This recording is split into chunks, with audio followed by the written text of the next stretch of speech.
Hi, Nathan Mobbs here. I'm really looking forward to our upcoming low back pain and sciatica workshop.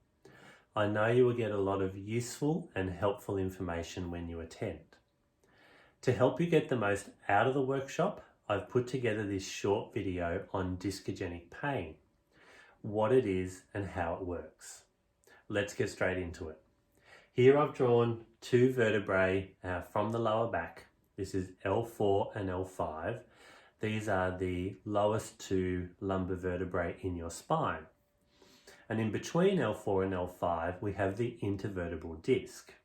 What does that look like? With the disc, it is a little bit like a jam donut. So we have an outer casing, and then in the center of the disc, we have the nucleus, which can be thought of as the jelly of the donut. And when we move, the disc moves around and the jelly moves around inside the donut. So when we move forward into forward bending, we push the jelly a little bit towards the back of the donut. And when we bend backwards, which we call extension, we push the jelly a little bit forwards. Same thing left and right. The jelly moves in the opposite direction to the direction that you are moving in. This is normal, and this is how a healthy disc will function. However, if we spend too much time moving in one direction, or we don't have enough variety of movement in our day or our week, we can have a situation where we push the jelly a little bit further than it really wants to be, and this can start to cause pain. The pain will remain until we address and fix this situation. Let's talk about some common presentations that we see in physiotherapy. So one is where a patient is spending too much time in flexion. Flexion is our forward bending. It's easy to understand how we are forward bending if we are picking up a box or moving a pot plant at home. But what patients don't realize is that whenever we are sitting, we are also in flexion.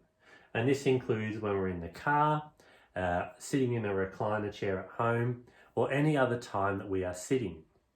So if we are spending a lot of time sitting, and we also do some forward bending work, some forward bending to do with work or out in the garden, we can have a situation where we start to push the jelly from that central position inside the disc towards the back of the disc, and it can start to cause pain. An alternative situation is those patients that are spending a lot of time in extension. This is our backward bending. So here we have a picture of a painter and tradespeople that do overhead work. So that includes painters, plasterers, roofers. Because they spend a lot of time in extension, they can end up pushing the jelly towards the front of the disc, and that can also be a source of pain. This can also be true for people who spend a lot of time on their feet. So that might be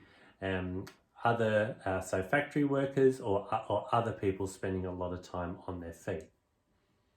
A third situation is where there has been a prior injury to the wall of the disc, and this means there is potentially a weak spot in the wall of the disc. And in some cases, the jelly can actually push out through that area and start to put pressure on a nerve root, which may give you leg pain. So this is the basis for discogenic pain. It means that pain is coming from the intervertebral disc and is often due to that nucleus or jelly substance having been pushed around, and it's either pushed too far in one direction or it's stuck. In the workshop, we'll go into exactly how physiotherapy can help for patients that have this type of problem, even if you have a disc herniation that is putting pressure on a nerve root. If you haven't watched the first video on reproducible pain, then check your email inbox for that and reach out to us if you don't have the link. See you at the workshop.